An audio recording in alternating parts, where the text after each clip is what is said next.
echo chamber სტუდიოდან უკვე მეშვიდე ეპიზოდს ვარ. Დღეს სტუმარი ჩვენ სტუმარი არის მედია ჩუბინიძე.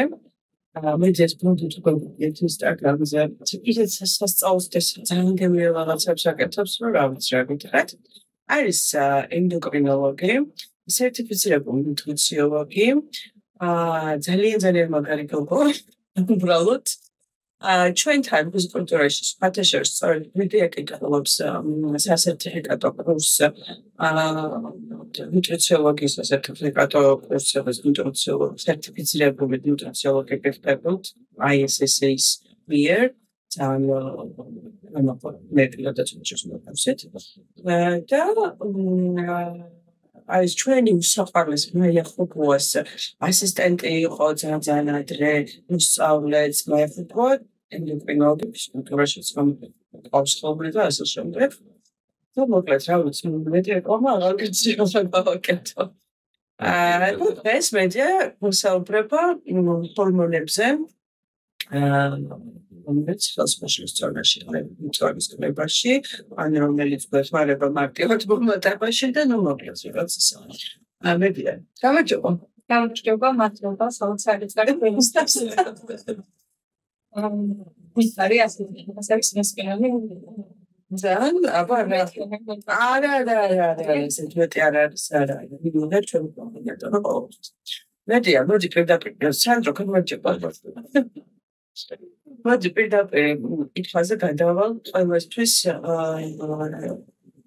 საინტერესო ასეთი კითხვა ანუ როგორ არის ეს ანდრის რო წერენ ან კომენტარი ან რა ვიცი მოსწავლე კლიენტი ასე შემდეგ ყველას აქვს ერთი კითხვა რა ჰორმონებზე გავიკეთო ანალიზი საერთოდ ზოგადად ადამიანებს არ უნდათ რომ წონის კლება წონას ვიკლებდნენ თავისი მიზეზით. ანუ იმიტომ რომ ვერ აკონტროლებენ ყვებას და ასე შემდეგ და უფრო ხშირად ეძებენ ხოლმე ჰორმონალურ დარღვევას. თქონდებს აქვს კიდეც ახლა და მაგრამ ბევრსაც აქვს.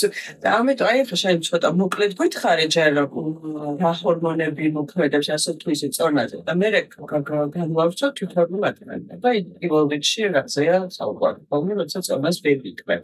აი მოვიმატე. მოდი ჯერ ეს ვთქვა. წონა მოვიმატე ძალიან. უცე. Ამდენად თვეში ბევრი. მსგავსი მატებალის შეიძლება სკემის ფარშტაიკას შეიძლება საერთოდ რეალიზაციის ეს აკუთვნილ მატებების წინა შეიძლება რეალიზაციის შეგვიძლია სპანკერები არამეს გამარის სკემის დამარაგები. Raporda hормонები ასაკობრივ განმარტებას ორგანიზმზე საინტერესო მასალების მოსახლეობის ინაზენ მეტყალოდას პირდაპირ ხარჯავთ. თუმცა სისტემურ განსხვავებად შეიძლება ჩვენი ჰორმონული ბალანსის მიერ. ყველაზე მსოფლიოს მრავალი ჰორმონი შეიძლება ბალანსის საკითხი შეიძლება და ასევე ανθρώπთა მასალად არსებობის ფერმენტების სამედეთეობი. მათ ეს არსებობის ჰორმონები არის ძალიან მნიშვნელოვანი მეტაბოლიზმის წარმოქმნისთვის. ყველა ციკლის ყველა უჯრედის არის ნერვის საჭირო რეცეპტორები და მოქმედები ინგლისურად როგორ მოქმედება უჯრედის მიერ ენერგიის არტიკულირება. იმ შემთხვევაში არ გვაქვს აპრესტრონები, არსებობის ჰორმონები, რასაც ჩვენ ვიკონტროლებს სამბიციონაზე შეიძლება რომ შენელებული იყოს სწორედ ეს ენერგიის არტიკულირება. მოდი ახლა შეგაწყვეტინებ და ერთ კითხვას დაგის რომ მე მაქვს ჰიპოთიროზი. და რა ვიცი, მოგითხრა ძალიან მეჯერ თუ არ შევჭამ გავუსწრებდი და თუ შევჭამ მოვიმატებ და. ინტერესანტ ამბობს ანუ თუ არ შეჭამ რაღაცას რაც შეჩნების კალორია გაქვს მაგაზე ნაკნებს შეჭამ და დაიკნებ, მაგრამ აი შეიძლებოდა დაბალანსებულად ჩანსაღაც რო ქონდა ყველაფერი უფრო მეტი სჭამა შეგრძნებოდა და მაინც დაგიქვა რა. ჰიპოთირეოზი არ მქონდეს, შეიძლება ბევრად უფრო მარტივად წავიდეს პროცესი, გინკლებ. შედარებით მეტი ჭამა და მაინც დაიკლო რა. დავასწრებ, დარწმუნებული ვარ, რომ შენი ჰიპოთირეოზი არ არის ასე დატოვებული და მართულია და ეუთიროიდულ მდგომარეობაში. კი, რა თქმა უნდა. შესაბამისად, თუ შენ ხარ ეუთიროიდულ მდგომარეობაში, არ აქვს ამას მნიშვნელობა მედიკამენტის დამატებით ხარ ეუთიროულში, ანუ ნორმალურ ანუ მედიკამენტს ვიღებ თუ არა, ამ შემთხვევაში ეუთიროქს, ხო მე? ხო. ამ დროს, როდესაც შენ გარედან ახმარ მედიკამენტს, უკვე სისხლში გაქვს ნორმალური დონე. შესაბამისად, ის რა დიაგნოზი გაქვს, ეგ უკვე აღარ იმოქმედებს. გაიგეს, ანუ ესე იგი აფერშუაში არ არის, ესე იგი მაინც ძალიან კარგად. იმ შემთხვევაში, თუ დახმარ წამოსვამ ხო, ნუ ცალკე ესე დიაგნოზი არ ნიშნავს, რომ შენ უნდა გქონდეს პრობლემა. იმ შემთხვევაში თუ მართულია. იმ შემთხვევაში, როდესაც ადამიანმა ჯერ არ იცის, რომ აქვს ეს ფარისებრი ჭირის ჰორმონი პრობლემა და სათანადო რაოდენობით ვერ გამოიმუშავებს მისი ჯირკვალი ამ ჰორმონებს, შეიძლება მაშინ ჰქონდეს, თუმცა 100%-იანი არც ეს არ არის ხოლმე. აი, მოდი მე სანამ წამალსაც არ იღებს, ანუ არ იცის, არ რა ჭირს და წამალსაც რო არ იღებს, ნაკნები კონდეს და ამიტომ წონის კნება ცოტა რაღაცა. აქვე დავამატებ კიდე შეიძლება ესე ცხიმის დაგროვებასაც უწყობს ხელს და ეს ქოლესტერინის, ცუდი ქოლესტერინის მატებასაც, მაგრამ შეიძლება კიდე უფრო ვიზუალურად, აი რაც წონას ეხება და კილოგრამებს, შეიძლება ეს მატება დაკავშირებული იყოს არა მაინც და მაინც ცხიმის დაგროვებასთან, ჰიპოთიროზის შემთხვევაში, არამედ სითხის შეკავებასთან. და ამიტომ რაღაც უფრო განსხვავდება ხოლმე რა იმის მიხედვით, რითი არის განპირობებული ეს წონის მატება. რა იყო მიზეზი? იმ შემთხვევაში თუ არის ეს ჰიპოთიროზი, შეიძლება რაღაც შეშუპების და რაღაცნაირ დამძიმების შექმნა ჰქონდეს ადამიანს და რომ მოწესრიგდება უცებ. წინა ეპიზოდში რო თქვით, ბოდი შეგაწყვეტნე, სითხის შეკავებას კიდე ერთი დაემატა, აი ჰორმონალური ამბებით. ჰორმონალურ ჩვენ ვცდილობთ რომ არ შევეხოთ ვინაიდან შენ არ ხარ მედიცინის წარმომადგენელი ექიმი მოკლედ რა. თუმცა რაღაც აი კონკრეტულ ჰორმონებით უბალანსი არ გაქვს სითხის. არა, ეს ახლა თავისთავად ცხადი არის, მაგას ჩვენ საუბრობთ ხოლმე წონის კლებაზე და რაღაც მეებს რასაც საუბრობ დეტალებზე თუ ანუ ჰორმონები და ჯანმრთელობა წესრიგში რომ უნდა გქონდეს ეს გასაგებია ისედაც. ეგ წესრიგში და იმის გარდა კიდე რა შეიძლება. ხო, ეგ ვარიანტი პრობლემა გაქვს, ეგ ისედაც გასაგებია. მაგას ჩვენ არ ვეხებით, მაგიტო ყავს აგარ მედია დასაქმებულიც მაგას მოწვეული. მედია, ეხლა იცი რა მითხარი და აი ჰიპოთირეოზის სიმპტომები, აი ყველაზე ისეთი თვითონ პაციენტი ადამიანი რომ მარტივად შეამჩნევს, აი რას უნდა მიაქციოს ყურადღება. აი მე მოვყვები ახლა ჩემს მაგალითზე. კი ბატონო. ზოგადად ექიმები ხო ძალიან ცუდი პაციენტები ვართ ხოლმე, საქვეყნოდ ცნობილი ამბავია. და რაღაცებს მაინც ანუ რო იცი გგონია რომ ეგ არის საკმარისი. ისე ამბობ ექიმები, ცუდი პაციენტები და ერთ-ერთი ყველაზე არაჯამრთელი რაღაცა, ხო არის სპორტსმენები, ექიმები რაღაცა სხვა კიდე რა. ექიმებს აქვს მასწავლებლები ჯამრთელობის პრობლემა, მაგას ეს ვინ ამბობს მაგას? გამიგია რავი არ ეს არ გამიგია, მაგრამ ყველაზე მეტი ექიმი ეწევა და რა თითქოს რო იცი გონია რომ საკმარისია. ხო, აი მე თვითონ როგორ გამომივლინე და მეც მქონდა რაღაც პერიოდი რომ არასაკმარისი რაოდენობით მქონდა მოკლედ ეს ჩემი ფარისებრის ჰორმონები. უენერგიობა, ოღონდ როგორი უენერგიობა იცით? აი რაღაცის გაკეთება რო გინდა შეგნებულად, მაგრამ რაღაც თითქოს შიგნიდან არ გიშვებს. შეიძლება გქონდეს ასევე კანის სიმშრალე. ბოდიში მე უენერგიობა სულ მაქვს, ანუ უბრალოდ რაღაც გაკეთება მინდა და სულ და ამას სიზარმაცეს ვეძახით. აი იმისთვის რომ რაღაცა სიზარმაცე დაარქვა, ჯერ უნდა გამორიცხო რაღაცები. არა, მე გამოვრიცხე და ალბათ მართლა ჩემს შემთხვევაში სიზარმაცე. ნუ გადაღლა შეიძლება იყოს ხა მაგას ბევრი მიზეზი შეიძლება გქონდეს და მეც მაგას უფრო ვაბრალებდი, რომ რაღაც ისეთი პერიოდი დაემთხვა, რომ რაღაც გადაღლილი ვიყავი და მეგონა რომ ამის ბრალი იყო, ამიტომ ცოტა ხანი გადავდე. მაგრამ რეალურად აღმოჩნდა, რომ ცოტა დეფიციტი მქონდა, არა ისეთი ძლიერი, თუმცა ფაქტია, რომ ჩემზე მოქმედებდა. ასევე აქვს კანის სიმშრალე, თმის ცვენა, წონაში მატება შეიძლება იყოს, შეშუპება შეიძლება იყოს, ყაბზობა შეიძლება იყოს. შეიძლება მადა იყოს დაქვეითებული, მაგრამ ნუ მაინც იმატებდნენ წონაში. და სიცივი საუტამობა, იმიტომ რომ ეს ტემპერატურულ რეგულაციაზე საკმაოდ მოქმედებს თვითონ ეს ჰორმონები. ნუ ყველაზე უფრო ისეთი მნიშვნელოვანი რაც არის ეს, რომ უენერგიობა, კანის სიმშრალე, ყაბზობა და ეხლა კითხვა შემდეგი. თუ გამოვიკვლიეთ, აღმოჩნდა რომ გვაქვს და დავიწყეთ მედიკამენტოზური მკურნალობა. შესაბამისად, ნახე ჩვენ წონას შევეხოთ, რადგან მაგაზე მთელი ჩვენი პოდკასტი. წონა თუ სიტყვაზე ან მარტივად ვერ ვიკლებდი, ან მაღლა ავიდა, აი ამ მედიკამენტოზური მკურნალობის შემდეგ თავისთავად უნდა წამოვიდეს ქვემოთ, თუ უნდა მაინც ხელი შევუწყო კვებით და ასე შემდეგ. ან იმ შემთხვევაში თუ ერთადერთი მიზეზი ის იყო, რომ ჩვენი ჰორმონები არ იყო ბალანსში, თუმცა გულწრფელად რო ვთქვა ძალიან იშვიათი შემთხვევა თუ იყო მძიმე ჰიპოთირეოზი და ეს მძიმეც იშვიათად არის ხოლმე ადამიანთვისაც მე ისეთგან არ ცხოვრობს რომ ცოტა ინფორმაციის დეფიციტიც არის და ანალიზის გაკეთების საშუალებაც არის და ექიმთან ვიზიტის საშუალებაც არ არის და თუ მძიმე ჰიპოთირეოზი იყო იქაც არის ხოლმე უფრო ამ სითხის შეკავების ხარჯზე ეს წონის მატება და ნუ მერე მოდის ხარ 2-3 კილოგრამი შეიძლება ნელ-ნელა რადგან ეს მეტაბოლიზმი უფრო აჩქარდება შეიძლება წამოვიდეს თუმცა როცა ადამიანს აქვს პირობითად 30 კილოგრამი ზედმეტი აქ ჩვენ ფარისებრის პრობლემას ვერ დავაყალებ. ფარისებრის ერთად ზოგადად შეიძლება, ანუ რამდენად რადიკალური განსხვავება, აი ჰორმონები ბოლომდე წყობაში ბალანსში ადამიანს და ჭამს თქვათ რაღაც N to X რომელიც X რაოდენობა კალორიას და მეორეც X რაოდენობა კალორიას და ჰორმონები არეულნი აქვს. აი რამდენად შეიძლება თქვათ განსხვავება იყოს ერთმა დაიკლოს მეორემ მოიმატოს თუ აი ერთმა შეიძლება რაღაც 200 გრამით მეტი აი რამდენად დიდი განსხვავებაა მაგ იმაში რა ერთსა და იმავე კალორიაზე ვამბობ ერთსა და იმავე კალორიაში ერთ დარღვეული რო ქონდეს ზუსტად ხა ესე არა ზუსტად ვერ ვთქვა არის მაგრამ აი ძალიან ერთმანეთს მიმსგავსებული ორი ადამიანი იგივე 500 კალორიაზე მეტი სხვაობა გამოდის რომ ერთმა შეიძლება დაიკლოს მეორემ თუ აი ისე არა შეიძლება აი 200 გრამი იყოს სხვაობა 300 რამდენად ესეთ ძალიან მნიშვნელოვან ცვლილებას ანუ რეალურად რო ვთქვათ, არ გვაძლევს ხოლმე და თუნდაც ინსულინ რეზისტენტობაც ვახსენეთ და დიაბეტიც რომ ვახსენეთ, როგორც კი ადამიანები გადადიან მოწესრიგებულ კვებაზე, როგორც კი აკვირდებიან იმას თუ რა სჭამენ და რა რაოდენობით ჭამენ, წონა რეალურად მოდის.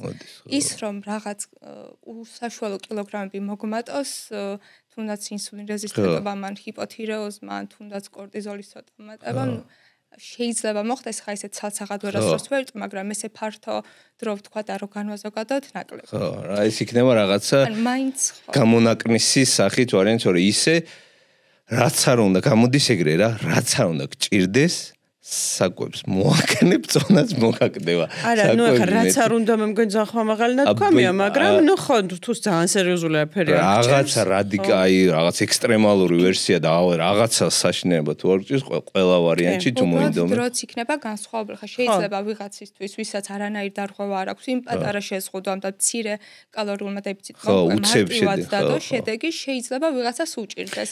კი. აი ზუსტად ახლა მინდა შევეხოთ ინსულინ რეზისტენტობას. ინსულინ რეზისტენტი არის ნუ სანდროს ხა ჩვენ ხო ბაზა გვაქვს მისი კლიენტების იქნება ეს ფიზკულტურას მზაკვების თუ გეგმის მომხმარებელი ბაზა არის და უამრავი რაღაცა დეტალები გვიწერია ძალიან ბევრს აქვს ინსულინ რეზისტენტობა დადგენილი. პირველ რიგში ერთი კითხვა მაქვს რაც აი მღრღნის უკვე ძალიან დიდი ხანია. ეს უცხოური ინსტაგრამზე სკროლავ და ვუსმენ ხოლმე rilsებს თუ რაც არის ვიდეოებს, ეს უცხოელებში ხვდება უფრო ძირითადად, რომ ინსულინ მარტო საქართველოში არ არის ინსულინ რეზისტენტობის ბუმი, როგორც ჩანს, ყველგან არის და ამბობენ ინსულინ რეზისტენტობა არ არის დიაგნოზი, ეს არ არის დაავადება. ეს მართალია თუ არა, ანუ ეს არის ორგანიზმის მდგომარეობა, აი ესე ხსნიან და ნუ იმის იქით ცოტა უკვე რაღაც ისეთ სიტყვებს ამბობენ, რომ აღარ მესმის მედიცინაში ესეთ გარკვეულიც არ ვარ და ანუ რეალურად არ არის ეს დაავადება? ჩვენ დაავადებებს ვანიჭებთ ხოლმე კოდებს, რომელიც საერთაშორისოდ არის ესე მიღებული და რაღაც კოდს რო ნახულობ, ყველა მიცის ის კოდი რას ნიშნავს, სულ რო არ ეწერო სიტუერად. ინსულინ რეზისტენტობას ესე კოდი არ აქვს, ნუ ნახშირწყლოვანი ცვლის დარღვევა გვაქვს ხოლმე. და შეიძლება ეს ინსულინ რეზისტენტობა შექცევადი იყოს, ანუ მაინც და მაინც იმას არ ნიშნავს, რომ ქრონიკული მდგომარეობა, ქრონიკული დაავადებაა და არაფერი არ ეშველება. ანუ შეიძლება იმ მომენტში ადამიანს ქონდეს ინსულინ რეზისტენტობა. უმეტეს შემთხვევაში ეგრე არ არის, შეიძლება რომ მოაწესრიგე მოგიწევს. ყვებით მოწესრიგდეს, კი. ხშირია ნამდვილად, როცა სანდროსთან მოსულან და სანდროს გაწერილი ყვებით უხემძღვანელიათ. ხო. საკმარისი რაოდენობის განმავლობაში ყველაფერი ძალიან ისე. კი, ძალიან ხშირად ინსულინ რეზისტენტობის შემდეგ რო ჩაუბარებიათ ანალიზი, აღარ იყვნენ ეს ადამიანები ინსულინ რეზისტენტები. კარგი, მაგრამ ახლა მაინტერესებს, ანუ ინსულინ რეზისტენტობა რეალურად უშლის ხელს წონაში კლებას და მარტივად იმატებ თუ როგორ არის, ანუ რას ნიშნავს? რას ნიშნავს თვითონ ეს ცოტა მარტივ ენაზე რო ავხსნათ, ხო? აი რა ვთქვათ? რა არის თვითონ ეს ინსულინი? მე სამედიცინო ენაზე არ გვინდა, ძალიან მარტივად. ვეცდები რომ ძალიან მარტივად და თუ ცოტა გამირთულ და გამამარტია. თვითონ ეს ინსულინი რაში გვჭირდება? ინსულინი გამოიყოფა, როდესაც რაღაცას შევჭამთ, განსაკუთრებით ნახშირწყლოვანს, კბილს ან თეთრი ფქვილის ნაწარმს, გამოიყოფა და სისხლში, როდესაც არის მომატებული ეს გლუკოზის დონე, შაქრის დონე, ანუ ეს რასაც შევჭამ მეთან ცოტა გავამარტივებ, აი ხალხმა ამ საჭმელს რო შევჭამთ, განსაკუთრებით ნახშირწყალს, ეგ გადამუშავდება, აი ორგანიზმი კალორიები რო გამოიღოს ამ საკვებიდან და გლუკოზის სახით სისხლში გროვდება. შენც თუ გწოდნე ინსულინი გვესაუბრა აქ? ინსულინი რეზისტენტობაზე ცალკე ეპიზოდს ხო? კი, კარგი, მე ხო და აი გლუკოზის სახის გროვდება სისხლში და მე განაგრძელება ინსულინი. ერთ-ერთი მიზეზი იმის და არა ერთადერთი რატომაც ვჭამთ არის ის, რომ ენერგია მივიღოთ და ორგანიზმის საყვარელი ენერგიის წყარო, მისი ფავორიტი არის გლუკოზა. და ეს გლუკოზა ჩვენ რომ შევჭამეთ რაღაც რომ მოვინელეთ და შემდეგ რომ შეიწოვა სისხლში. სისხლში კი არის, მაგრამ ჩვენ გვჭირდება რომ თითოეულ უჯრედში მივიდეს, უჯრედში შევიდეს და მოხდეს მისი გამოყენება ენერგიისთვის. იმისათვის რომ შევიდეს, გვჭირდება ეს ინსულინი. აი ყველაზე ხშირი მაგალითი არის ხოლმე გასაღების და როგორ არის? საკეტის, ხო. ეს ინსულინი უნდა მივიდეს უჯრედში და გააღოს ეს კარი იმისთვის რომ გლუკოზა შევიდეს უჯრედში და აითვისოს. სისხლიდან აიღოს, ანუ სისხლში გლუკოზა დიდხანს გაჩერება არ არის კარგი და როგორმე უნდა მოახდინოს სისხლიდან ეს გლუკოზა სისხლიდან ამოიღოს და უჯრედებში კუნთის უჯრედები იქნება თუ ღვიძლის, აი მიაქ იქ ანაწილებს. რომ გამოიყენოს მერე ენერგიისთვის. და რა ხა მარტო ის თუ დაგვრშა სისხლში და უჯრედში თუ არ არის, ჩვენ ისე გვშია, ჩვენ ისე უენერგიოთ ვართ, არ აქვს მნიშვნელობა რამდენი გაქვს სისხლში, თუ ის არ მივიდა იმ უჯრედში, რომ ენერგიად გამოვიყენოთ, ამ შემთხვევაში კვლავ ვართ მშიერი. რა ხდება ინსულინ რეზისტენტობის დროს? როგორც თქვით, ეს ინსულინი გვჭირდება, რომ შევიტანოთ.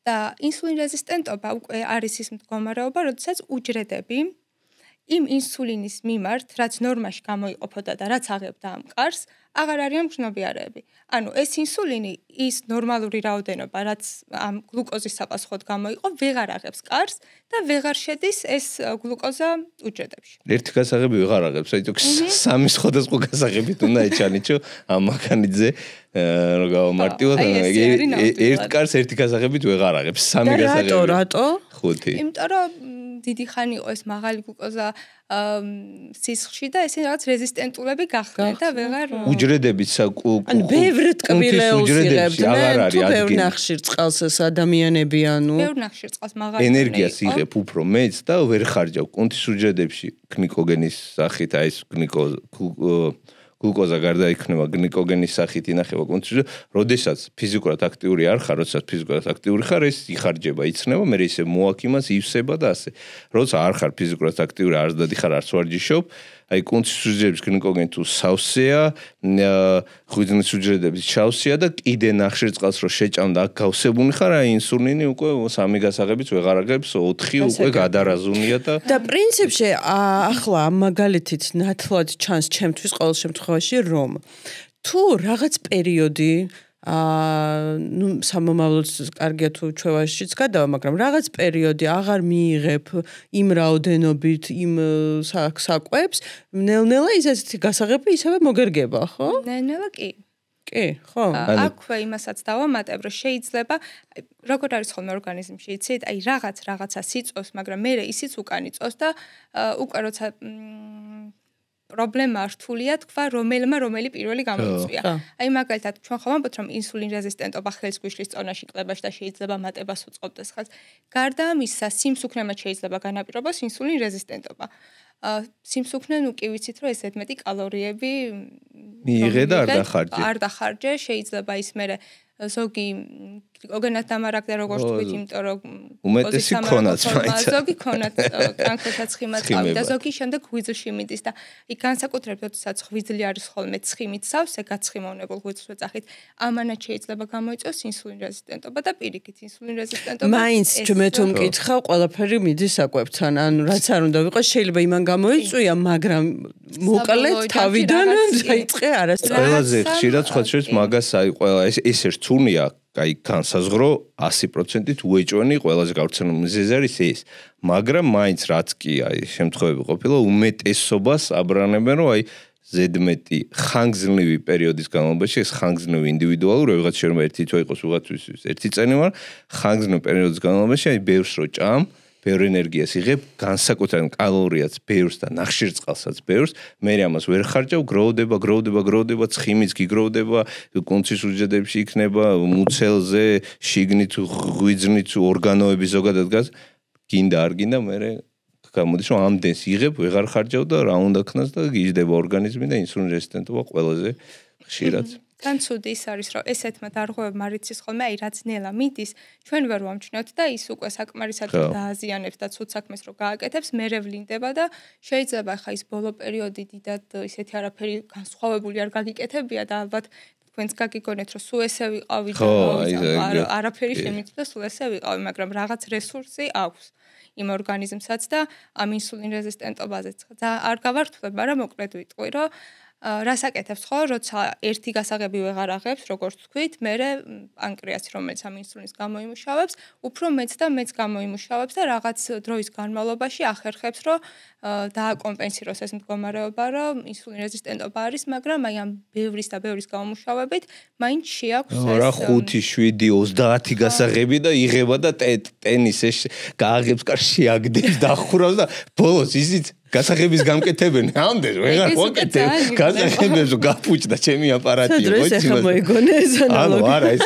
სხვა ეს მაგანითი პირველად გავიგე და აი ხო გასაღებებს რო აბევრებთ რაღაც და მაგათაც ხო დანადგარი აქვს და ის კაცის გამოდის და აღარ მუშაობს ჩემი ვეღარ ვაკეთებ ამდენ გასაღებს და რაღაც მიშვერდება რა პანკრეასის ბეტა უჯრედები ციხლებიან და ვეღარ შო მე ამდენ გასაღები აღარ გამოდის კარგი და მაშინ რა უნდა ვქნათ? ანუ, აი, წონაში კლება რთულდება, ანუ მე რთულდება. ანუ ინსულინ რეზისტენტი ვარ და გამირთულა. აი ხა დავიწყე კარგად კვებას სწორად, როგორც მითხრეს, როგორც მასწავლეს, მაგრამ აი ვიღაც რო დაიკლებდა აი ამ პერიოდში რაღაც სიტყვაზე ვამბობ 5 კილოს, მე დავიკელი 1. აი როგორ გავაკეთო ისე რომ ეგრე აღარ იყოს და მე ჩავდგე მწყობრში. დრო მივცე ალბათ ჩემ თავს, ხო? რა თქმა უნდა, ერთი რომ და გაიაზროს ადამიანმა, რომ ინდივიდუალურია ნებისმიერი შედეგი, წონის კლება იქნება, მატება თუ რაიმეს დასწავლოთ, ნებისმიერ რაღაც ყველა სხვადასხვა დროს ჭირდება და სხვადასხვა რესურსის ჩადება. გარდა ამისა, ინსულინ რეზისტენტობის დროს მედიკამენტებიც ინიშნება და ესეც ეხმარება პაციენტს. ძალიან მნიშვნელოვანია ფიზიკური აქტივობა, არა, კუნთის ზრდა რა თქმა უნდა, თუმცა ისედაც ნებისმიერ ფიზიკური აქტივობა იმისთვის, რომ ხელი შეუწყოთ ამ გლუკოზის სისხლიდან ათვისებას. იმიტომ ჩვენ ხო ვთქვით, რომ ინსულინი გვჭირდება იმისთვის, რომ გლუკოზა შევიტანოთ უჯრედებში, თუმცა ფიზიკური აქტივობა არის ის, რაც ინსულინის გარეშეც გვიწყობს ხელს, რომ ეს გლუკოზა ავითვისოთ უჯრედებიდან. ამიტომ ძალიან მნიშვნელოვანია, რომ ნებისმიერ სახის ფიზიკური აქტივობა იქნება ეს ფეხი, სიარული, სირბილი თუ კალორიები დაუწვათ, რომ მე ზედმეტი გლუკოზა გადანაწილდეს იქ ადგილი გამოუყოთ, რომ ცხიმში არ წავიდეს და ის ადმე კიდე მარაგის პონტი რო გაიჩიტოს. გასაგები. მედია იცაკითხვა მაქვს ბევრი ენდოკრინოლოგი სანდროსთან არაერთი ადამიანი მოსულა ენდოკრინოლოგის მიერ დაწერილი დიეტით. და არავის არაფერს რა თქმა უნდა. უბრალოდ კითხვა მაქვს, აი ხშირად ამბობენ რომ ვინც ინსულინ რეზისტენტია, იმათმა სრულად ამოიღონ ნახშირწყალი. და სრულად უღებენ. სანდრო ეგრე არაკეთებს ხოლმე რაღაც ნახშირწყალს, ცოტა უმცირებს, მაგრამ ცოტა რა, იმასთან შედარებით კი არა, რასაც ის ადამიანები ჭამდნენ, სხვა წონის კლების გეგმებთან და მიმართებაში ვამბობ.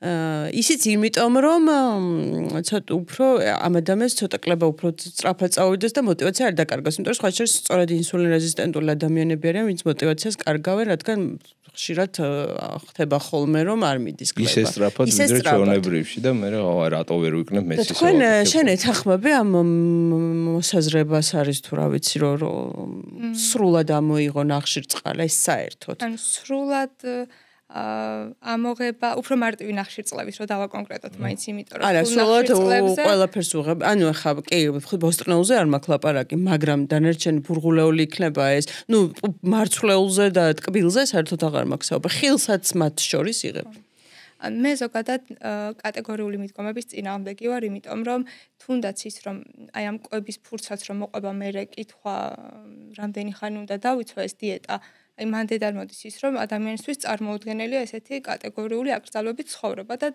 სრულიად გასაგებია ჩემთვის და სრულიად მივესალმები იმაზრს, რომ კატეგორიული აკრძალვები არ შეიძლება და ეგ უფრო დიდ ზიანს აყენებს მგონია ადამიანის ჯანმრთელობას ის რომ კარგი მოვინდომ ერთი თვე გავაგრძელე, ორი თვე გავაგრძელე, ერთი წელი, ანუ რამდენი ხანი შეიძლება იცხოვრო ესე ყველაფრის გარეშე.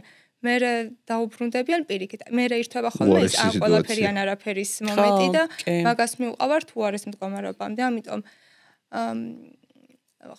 რეალურად ენდოკრინოლოგი ან იმდენი დრო არ არის ვიზიტის დროს, რომ აი ყველაფერს საუბროს, რასაც ნუტრიციოლოგი შეიძლება ესაუბრებოდეს და უხსნდეს, იმიტომ რომ დამეთანხმებით რამხელა სამუშაო არის ეს, რომ აუხსნა ის თუ აი თითოეული კომპონენტი როგორ მოქმედებს შენს ჯანმრთელობაზე, რატომ არის მნიშვნელოვანი ის ცილა-ცხიმი თუ ნახშირწყალი შენს რაციონში იყოს. ერთი ვიზიტით ხო ფიზიკურად. მოკლედ რომ თქვა, კატეგორიულ მიდგომებს არ ვეთანხმები. ჯობს რომ ადამიანს ასწავლო როგორ დააბალანსოს, რომ ეს მისი ცვლილება იყოს დროში ხანგრძლივი და მუდმივი და რა ის რომ 2 თვე, 3 თვე კარგი გოგო ან ბიჭი იყოს და მერე აურიოს და მერე აღარ მოვიდე შენთან, იმიტომ რომ ერიდება. როგორც შეიძლება აი ინსულინის რეზისტენტობა რაღაც აი თუნდაც რადიკალური და ძალიან ეფექტური მიზნით აი ცოტა უკან წამოიყვანო, გააქრო ისევე რო აურევ, დაიწყებ როგორც წავიდა ისე შეიძლება მობრუნდეს უარეს ფორმებშიც კი.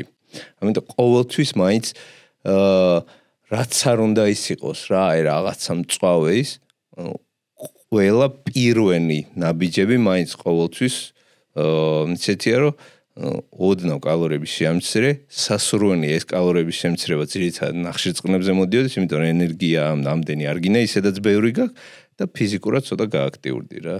გინდა არ გინდა დროის ამბავია ყველა ვარიანტში უკეთესი სიტუაცია იქნება. ნუ არ ზოგადად ყველა მდგომარეობის დროს, მაგრამ ინსულინ რეზისტენტობის დროს ძალიან მნიშვნელოვანია ფიზიკური აქტივობა. აი ძალიან მნიშვნელოვანია. ძალიან დაგეხმარებათ ხალხო. სხვა შორის ძალიან ბევრს უთქვამს რა, რომ აი ინსულინ რეზისტენტური რაღაც ვარ დადგენილი მაქვს რაღაც ვერ გზნობ თავს კარგად და ფიზიკური აქტივობა რამდენჯერაც თქვა ფიზიკურად აი აქტიური ვიქნები ან დარბაზში ვარჩებ ან თუნდაც რაღაც ისეთი ინტენსიური ვარჯიში მექნება ანუ სითხე მიკავდებაო რა გზნობ რომ რაღაცა ფიზიკური აქტივობა რაღაცა ვნებსო უფრო ცუდი შედეგი აქვს აი როგორ შეიძლება მარტივად რომ რამ შეიძლება გამოიწვიოს აი ინსულინ რეზისტენტობის დროს ვარჯიშის დროს უფრო ფუვდებიო, სივდებიო და რაღაცა ჩემთვის არ არისო ვარჯიში. მეც არ მე უცნაური ახსნა არა მეთქი როგორ ფიზიკურად შეიძლება არ ვარჯიშიათ არასდროს და რაღაც პირველად და მეორედ რო ივარჯიშება. არასდროს რა მარტივი ახსნა ხო რა თავიდან ეფექტია და ეგონიათ ხო.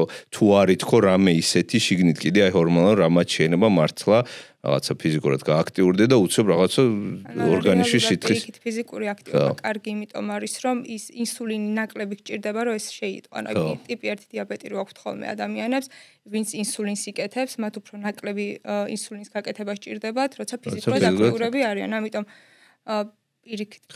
თუმცა ყველაფერი უნდა იყოს ზომიერების ფარგლებში, რა თქმა უნდა, ხა. მათ შორის ვარჯიშიც, რა თქმა უნდა.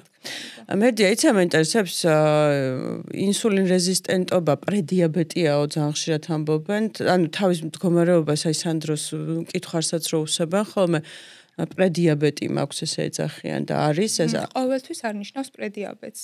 მაგრამ ძალიან ახლოს არის რომ აი შეიძლება რომ ინსულინი ტიპი 2 ხო? ხანგრძლივად გაგრძელდება კი პრედიაბეტში და შემდეგ ტიპი 2 დიაბეტშიც გადაიზარდა. ჯერ პრედიაბეტში უნდა გადავიდეს და მერე გადადის ტიპი 2 დიაბეტი. ანუ როგორც თქვით, ინსულინ რეზისტენტობა რეალურად რა არის, რომ ჩვენი უჯრედები აღარ არიან მგრძნობიარე ნორმალური ინსულინის ნორმალური რაოდენობის ინსულინის მიმართ. ეს არის მდგომარეობა. თუმცა ეს იმას არ ნიშნავს, რომ ჩვენ უკვე ნახშირწყლების ნახშირწყლოვანი ცვლა გვაქვს დარღვეული. ანუ მაინც და მაინც არ ნიშნავს, რომ სისხლში გლუკოზის მაღალი დონე გვაქვს.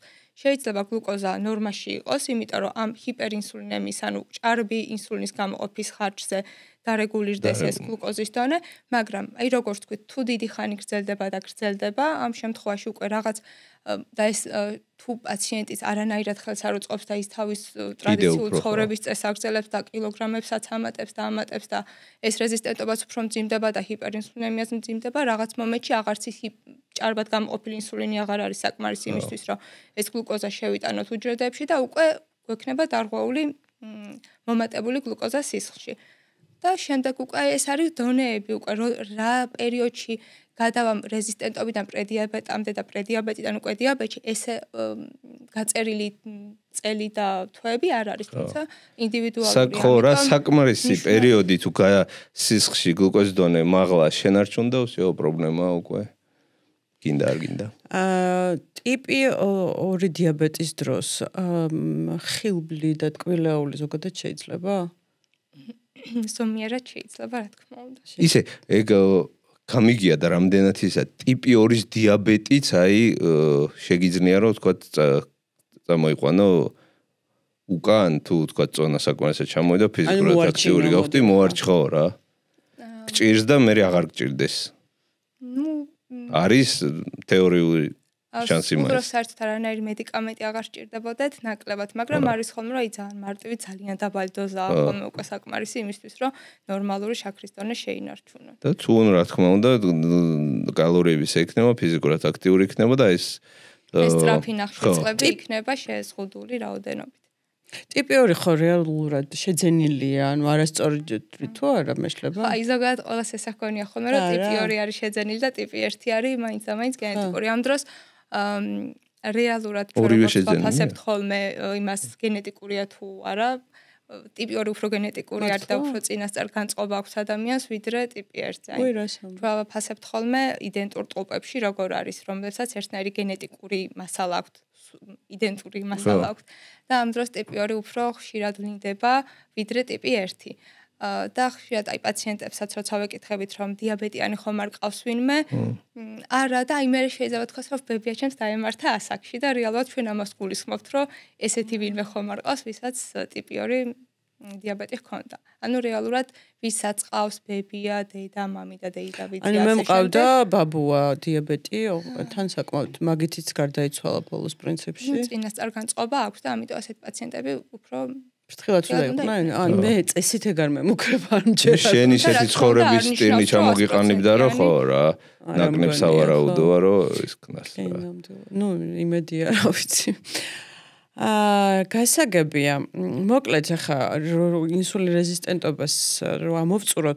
ხო, მე ერთი შეკითხვა მაქვს, აი ყველა ისე იძახის რა, აი თუ არის როგორც მე ვიცი არ არის, მაგრამ თუ რაღაცა შეიცვალა ან რამე არის, რომ აი ინსულინ რეზისტენტობის დადგენა როგორ ესე მარტივად აი მიხვედი ტესტი გაიკეთე რაღაცა, всё, ანალიზი ხო. აი რა როგორ შეიძლება გზებით დადგენა ხო რა. ხომა ინდექსი ალბათ რა ვიცი თუ ვინმეს ეს პრობლემა ჰქონია ყველას გაუგია, ვაფასებთ უზმოდ გლუკოზის დონეს და ასევე C-პეპტიდის დონეს, ან ზოგჯერ ინსულინის, თუმცა C-პეპტიდი მაინც უმჯობესია, იმიტომ რომ უფრო სტაბილური მოლეკულა და უფრო ზუსტ პასუხს გვაძლევს და შემდეგ არის სპეციალური კალკულატორი, სადაც შეგვყავს ეს ორი მონაცემი და ვნახულობთ ინსულინ რეზისტენტობის ხარისხს.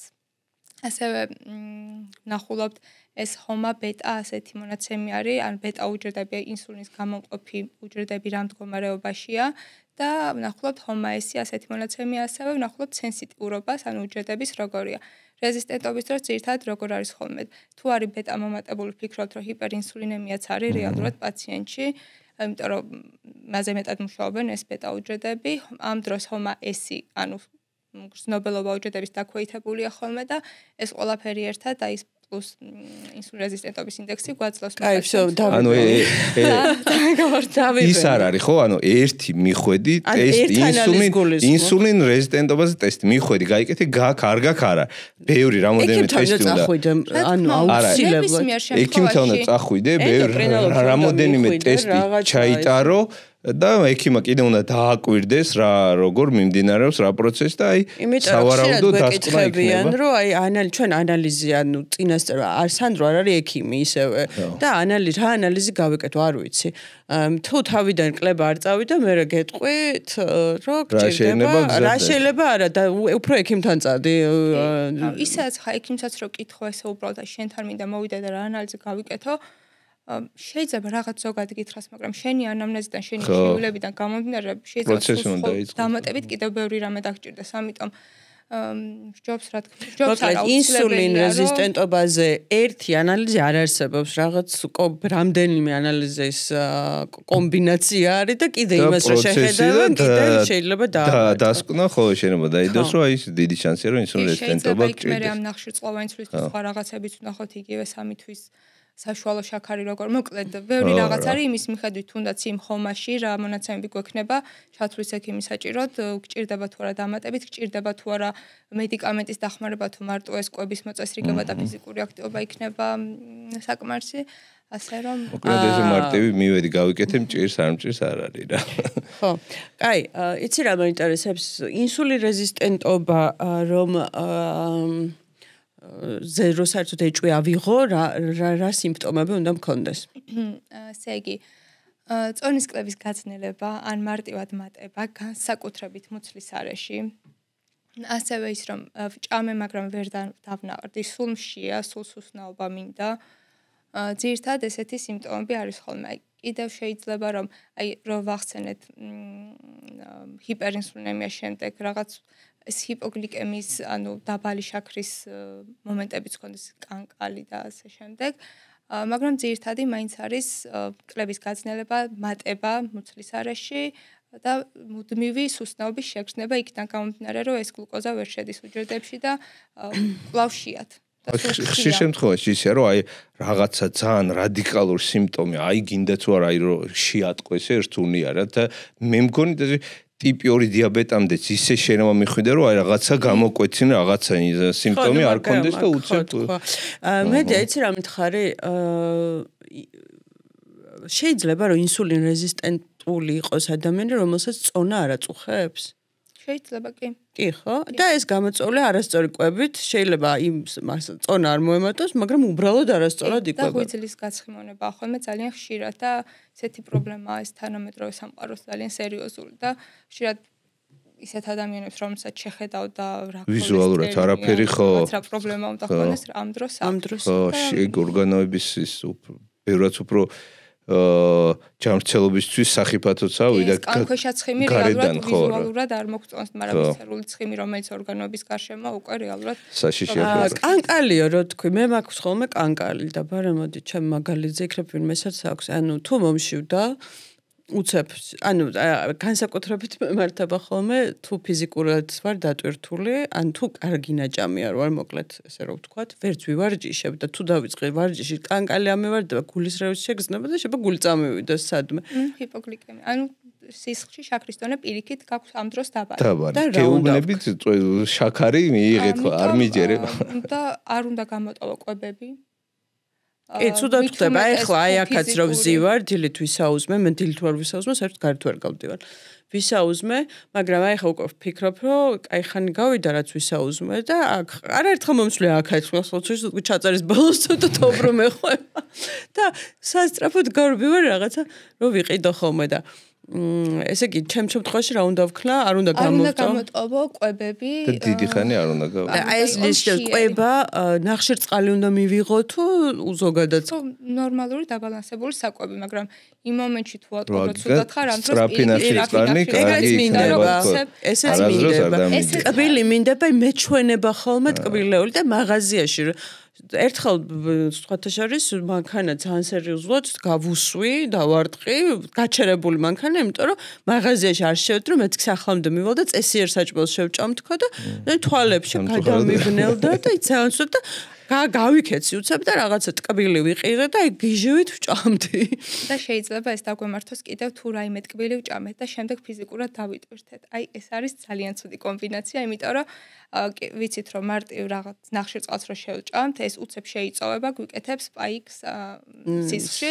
შემდეგ გადმოდის ბევრი ინსულინი და მიაქვს და შემდეგ ჩვენ თუ ფიზიკური აქტივობაც კიდე დავამატეთ, კიდე უფრო გვივარდება შაქრის დონე და ისე იგი კომბინაცია. ძალიან ბევრი ადამიანი რო ჯელიბონს ჭამს მაგალითად. ხო, აი მე მაგალითად განსაკუთრებით თქვათ აი ფიტნეს ინდუსტრიაში რომ საკმაოდ ისეთი ცნობილი ბლოგერები და რაღაც და აქტიურად მოვარჯიშე ხალხი, აი თვითონ ვარჯიშის დროს რაღაც წონებზე ვარჯიშობ და დარბაზში და თქვათ პირიქით აი გლიკოგენი რო გეცნება რაღაცა აი ჟენიბონიც თუ რაღაც შაქრიანი მას ცოტა რა ოროლოგმას ჭამე. იღებენ და ამატებენ. მე ვამბობ რომ დილით რა პირობდათ რაღაც შეჭამე მე წახვედი დაიჭირდა და მეტი აღარ მიიღე. ესენი იმიტომ ამატებენ რომ ეს კიდევ უფრო არ დაიღალო და ხო რა უფრო რა თქმა უნდა. როგორც რომ ჰიპოსტროს მე რა უცებ რამე ტკბილი უნდა შეჭამო რომ რაც შეიძლება მალე აწიო. ეს კი მორბენლებიც იღებენ და რა სირბენის დროს მაგრამ ის რომ აი მე ვჭამე წავედი და მე აღარაფერი გამახსენდა რომ უნდა ვჭამო და ვარ აქტიური ფიზიკურად ეს უკვე ჰიპოსტროს და დაბალი მე მაგ დაბალი შაქარი თუ რა თქვი როგორ თქვი გივარდება სისხლში შაქრის დროს კი უბნებს სულ რაღაცა აი რაღაცა ვიყიდოთ და ჩაიდეთ ხო რა რაღაცა მოხუცი ხალხი რომ კამფეტს ჩანთიდან ამოიღებენ ეგ არა სხვათაშორის ეს შეიძლება ცოტა ღვიძლში ცხიმის ამბავიც იყოს რომ ის საკმარის რაოდენობით გლიკოგენი არ აქვს რაც მე ანალიზი მაქვს მე დანაკეთები არაფერი ჩემ ღვიძლში ცუდი არ წესით რა ვიცი მე ბევრს მაიასთან დავდივარ ხოლმე ძირითადად კი იცი მაიას ჩვენ ჩემს სამყარებოდა მაიას ნამდვილად არაფერი არ გამოეპარებოდა კი ხო ნუ მოკეთ კაი ჩემ ჯამთობას მე გავი ანუ რა უნდა ვქნა ესე იგი რომ ეს იმას ხარ ნიშნავს რომ ცოტა შაქარს ვიღებ და ცოტა ტკბილეულს ან ცოტა ნახშირ წყალს ზოგადად 60 საათში ერთხელ ჩვენ უნდა გავაკეთო ესე ოღონდ ინდივიდუალურია მე მაგალითად თითქმის არაზროს არ დამემართება ეგ რაც არ უნდა 2 დღე არაფერი არ ვჭამო არც ნახშირწყალი მქონდეს მიღებული და დინი წავიდე და უზმოზე ვივარჯიშო რომ მაინც არ დამემართება ნუ ყველაფერი ინდივიდუალურია მეც მაგალითად 60 საათში ერთხელ თუ არ ვჭამე მეც ზუსტად ანალოგიური მემართება არა ნუ ეს ჩემთვის და მე ვხვდები წინასწარ პირი მიშრება აი პირში უცებ რაღაცნაირი მემართება მიბუჟდება და საოცრებები და ნუ მქონია შემთხვევა რომ ძალიან გულის შეგრძნება სხვა შორის ამაზე ძალიან ხშირად სვამენ კითხვას ხოლმე სანდროსთან რაღაც ჯგუფებში და ასე შემდეგ რომ ვერ ვარჯიშობ მე უზმოზე გული მე მეც ესე ვარ და მე მეცაც გეტყვი სერ და უზმოზე კი არა საღამოს რომ მივიდე თუ კარგი ნაჭამი არა ვარ შეიძლება სულად გავხდე მაინც ანუ ვერ შვები არ ვიცი ბევრს არ ვჭამ და მაგის მიზეზი ბრალია თუ რა არის არ ვიცი აი ფასტინგი ცოტა რთული ამბავი ჩემთვის ფასტინგი წარმოუდგენელია ცოტა რთული არის ჩემთვისაც ხო მეც ამიტომ აი რაღაცები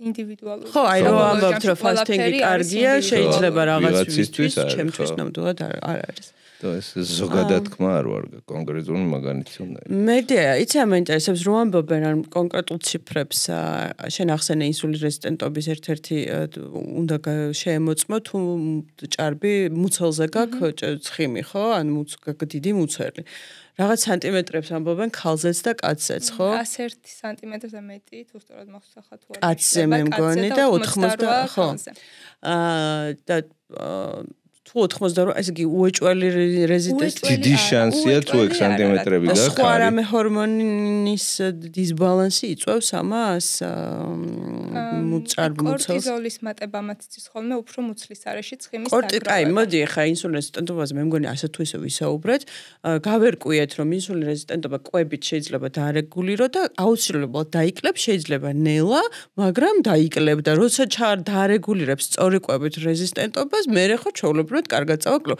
ეს დასკვნა მე გამოვიტანე, სწორად გამოვიტანე? კი, ნამდვილად, მაგრამ თავარია რომ რაღაც რადიკალური მიდგომები არ გქონდეს ხოლმე და ეს კლებაც არ გქონდეს მოლოდინი რომ რაღაც წლები რა ვაგროვეთ ის 2 და 3 კვირაში უნდა წავიდეს. ხო, ნუ რა თქმა უნდა, ხა ინსულინ რეზისტენტობამდე რაღაცა წლებია მივდივართ და მე ხა უცებ ვიდე და ერთი თვეა კარგად ვიყვებები და გამომაჯამრთელეთ და დამაკლებინეთ. ეგრე რა თქმა უნდა არ მოხდება.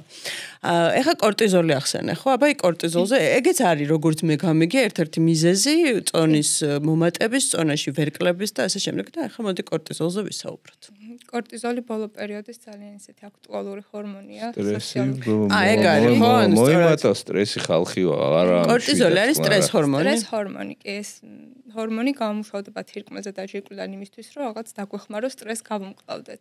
თუმცა როცა ხანგრძლივად რჩება მაღალი დონე მისი არ ღვევს როგორც ნახშირწყლოვან ცვლას, პირიქით გლუკოზა გადმოაქვს სისხლში და მატებას იწვევს სისხლში შაქრის დონის, ასევე მუცლის ცხიმის დაგროვებასაც იწვევს, ძილის დარღვევასაც იწვევს, შემდეგ ეს ძილის დარღვევა პირიქით უფრო ჩვენს შიმშილის შეგრძნებას ზრდის და დანაყრების შეგრძნებას ამცირებს და ამ ხრივას არ ღვევს ჩვენს საერთო მეტაბოლიზმს ზოგადად და ცხიმის დაგროვებასაც უწყობს ხელს.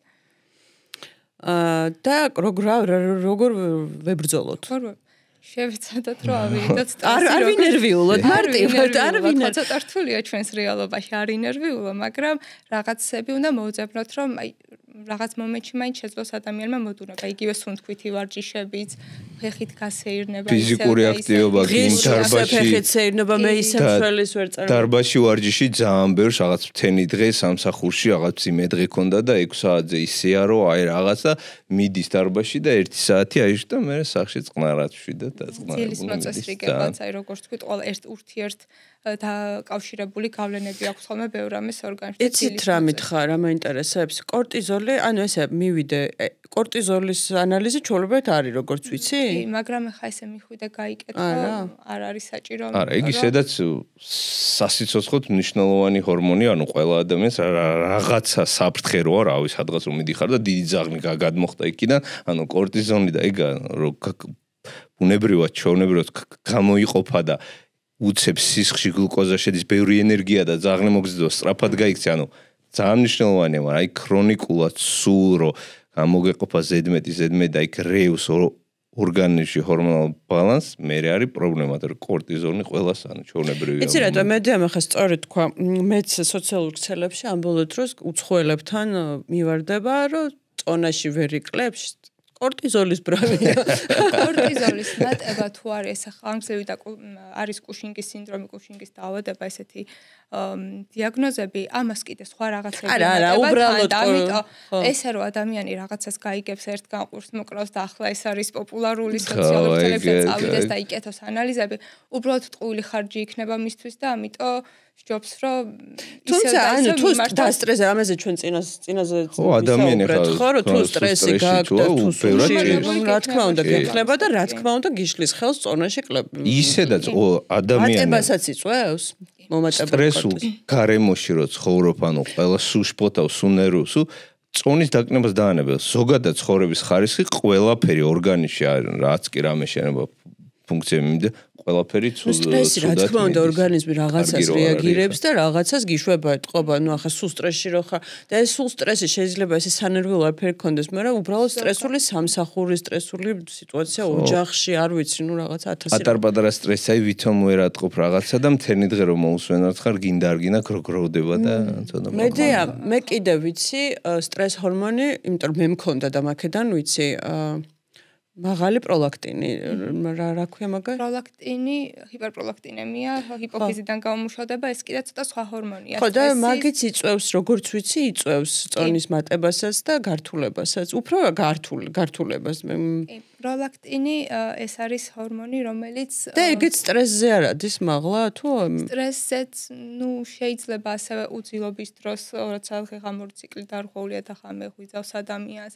ასევე შეიძლება ჰიპოთირეოზი რო ვახსენეთ, თუ არის მაღალი TSH არის ის ჰორმონი, რომელიც არეგულირებს ფარისებრ ჯირკვალს და ეუბნება, რომ გამოიმუშავე ჰორმონები. თუ დაბალია ჰორმონების დონე, ეს TSH დიდი რაოდენობით გამომუშავდება და შეიძლება მაღალმა TSH-მაც პროლაქტინის მატება გამოიწვევს, იმიტომ რომ ახლოს არის მათი გამომყოფი ცენტრები.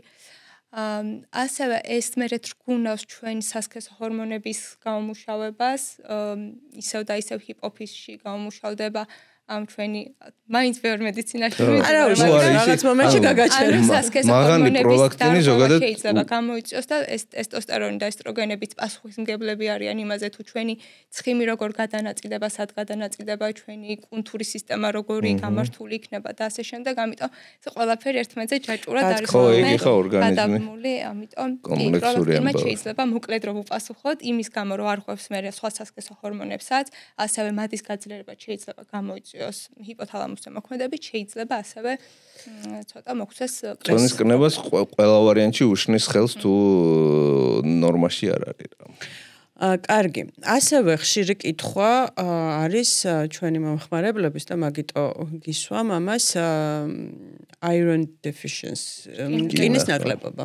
რკინის ნაკლებობაც შეიძლება იწვევდეს უშლიდეს ხელს წონის კლებას თუ ეს უბრალოდ არასწორად აკავშირებს ხალხი? რკინა დეფიციტური ანემია და წონის კლება.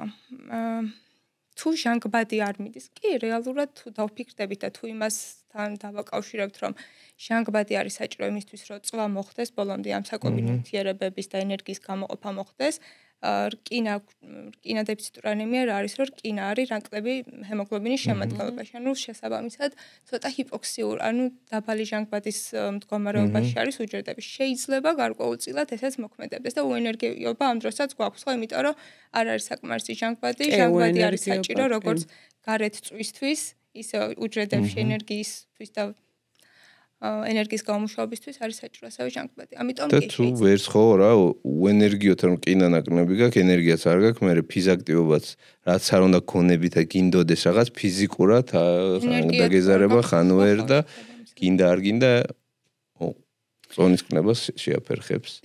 კარგი, კიდე რა მე ერთ-ერთი რაც კიდე ძალიან ხშირად გამიგია, სხვა შორის იშვიათია ვამბობენ, თუმცა არ არის იშვიათი და თქვენ არიცით რამდენი ადამიანს უწერია სანდროს კითხვას რო ავსებენ და არ ვიცი ეს ახლა დაავადება და რა პოლიკისტოზს ვეძახი მე და თქვენ მე პოლიცისტური საკურთხევების აი მაგაზე PCOS ესეც აქაც ინსულინ რეზისტენტობა არის სხვათა შორის ძალიან მნიშვნელოვანი კომპონენტი, იმიტომ რომ ძირითადად პოლიცისტოზის დროს ინსულინ რეზისტენტობაც არის ხოლმე, პლუს ამას ტესტოსტერონის მომატება არის ხოლმე და ეს ყველაფერი ერთად არღოს იმას, რომ წონის კლების პროცესს უშლის ხელს და მატებასაც. რა არის აი მოკლედ რო გითხრა რას ნიშნავს ეს PCOS-ი? რამდენიმე ფაქტორი შეიძლება იყოს, ერთი რომ შეიძლება ციკლი იყოს დარღვეული და ამენორეა იყოს, ანუ არ ჰქონდეს ციკლი და ოვულაცია არ ხდებოდეს, ბევრი ანუ ოვულაცია არ ხდება და გვაქვს ბევრი პატარა ფოლიკულები, რომლებიც ვერ მწიფდებიან და ის მომწიფებული ფოლიკული არ გვაქვს, რომელიც შემდეგ გასკდება. არ ხდება ოვულაცია, ტესტოსტერონის დონე, ანუ მამაკაცი ჩვენ ვიცით, რომ ქალსაც და კაცსაც ორივეს აქვთ როგორც ტესტოსტერონი, ასევე ესტროგენები, თუმცა განსხვავებული რაოდენობით. ამ დროს შეიძლება მამაკაცის სასქესო ჰორმონები იყოს მომატებული. შეიძლება თმიანობა იყოს ამის გამო წამოსული და ასე შემდეგ, ანუ და ინსულინ რეზისტენტობაც ახლავს ხოლმე თან. იმიტომ რომ მე რამდენადაც ვიცი, ვისაც ეს აი არ ვიცი, იმაშიც Instagram-ზეც შემხედრია ბლოგერები, ვისაც აი საკმაოდ ჭარბი წონა აქვს და აქვთ ეს პრობლემა. რაღაც გადაცემაც კი იყო, მე მგონი TLC-ს უყურებდი ადრე ვიღაც გოგო, რომელსაც აი ძალიან ჭარბი წონა ჰქონდა და აი ამიტომ აქ ვამბობდა. და ეს ანუ ეს დაავადება იწვევს ჭარბ წონას თუ პირიქით ჭარბი წონა იწვევს ამ დაავადებას თუ ორივე? ეგ ისე ხო ჭარბ წონას ყველა ვარიანტი უდიდეს ნაწილს ბევრი ჩამა იწვევს, მაგრამ დაავადებები არა, სხვა კითხვა დავსვი მე პოლიკისტოზს დავუძახებ რა მე მარტივად იწვევს ჭარბ წონას? ნაკლებად. ბევრი ჩამა მაინც. ინსულინ რეზისტენტობა გვაქვს ამ დროსაც. და რომელი პირველი ცოტა რთული სათქმელია ინსულინ რეზისტენტობა უფრო გამოიწვია ის თუ იმანის რთული სათქმელი. გასაგებია. ზოგადად მენსტრუალური ციკლის არევა ახლა რაღაცა სხვადასხვა ჰორმონალური დარღვევის ფონზე რო ხდება გასაგებია, მაგრამ ანუ ეს შეიძლება წონასთან კავშირში იყოს, ანუ მენსტრუალური ციკლი ამერია და წონის ბრალია.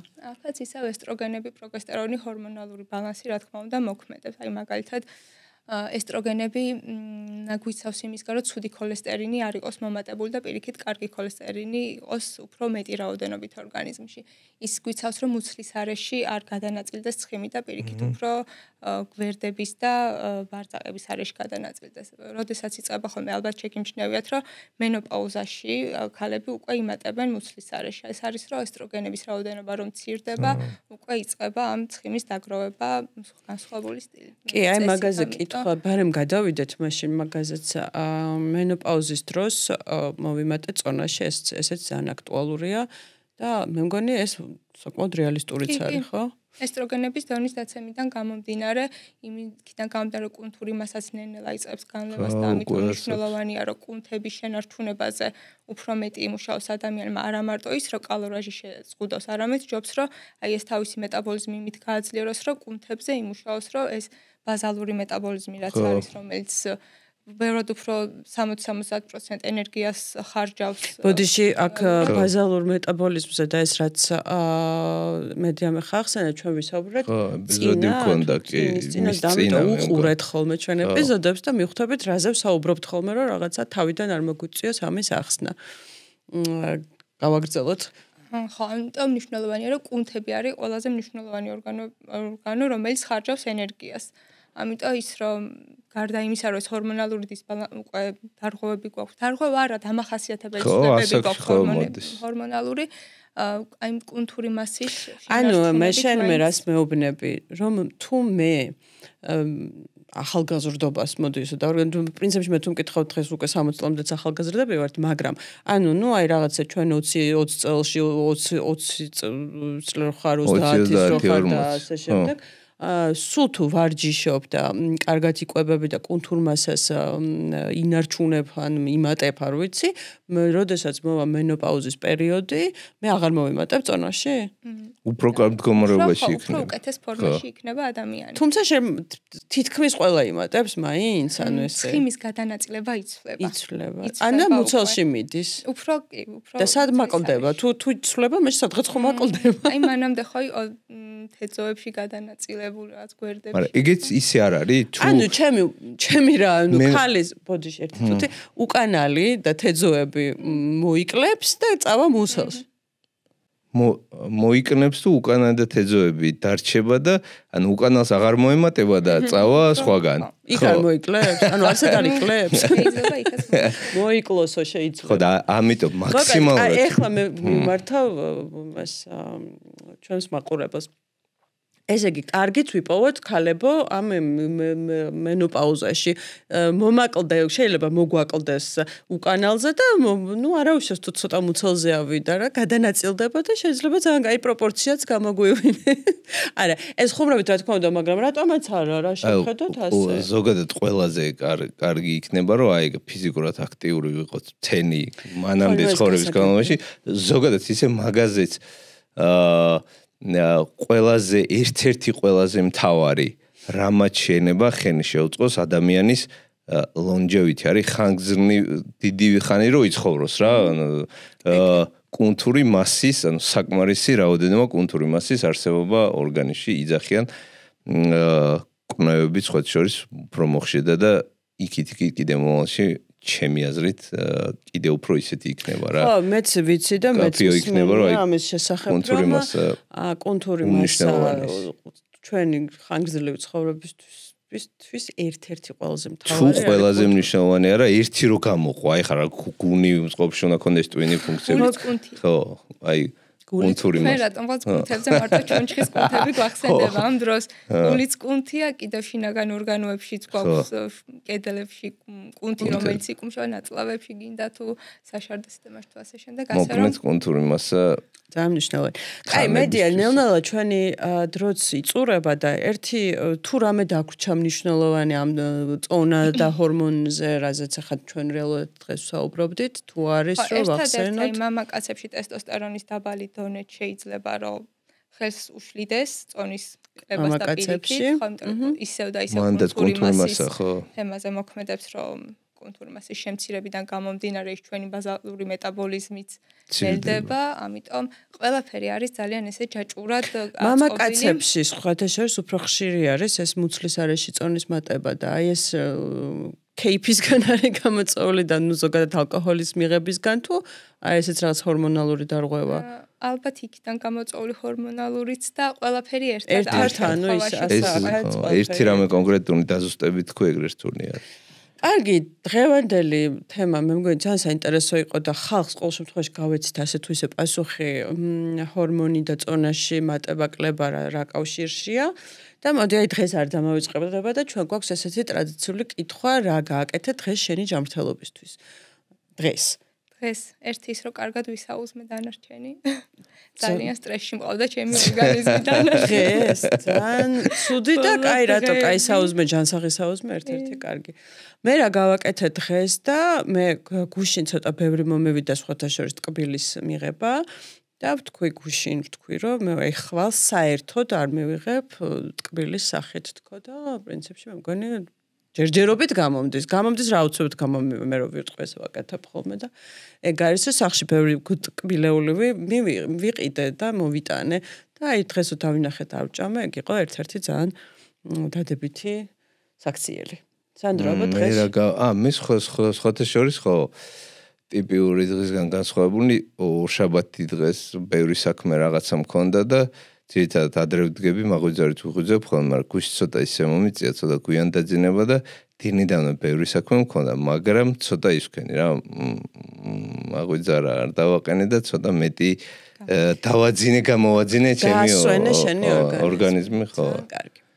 კარგი, ძალიან დიდი მადლობა, ძალიან საინტერესო იყო მართლა, გამოგვივიდა ძალიან კაი ჭორაობა და იმედია ხალხსაც გავეცით პასუხი. ბევრი საინტერესო კითხვაზე. ბევრი საინტერესო კითხვაზე, რომელსაც გვწერენ ხოლმე. მადლობა და მადლობა თქვენ. შემდეგ ეპიზოდამდე. ნახვამდის.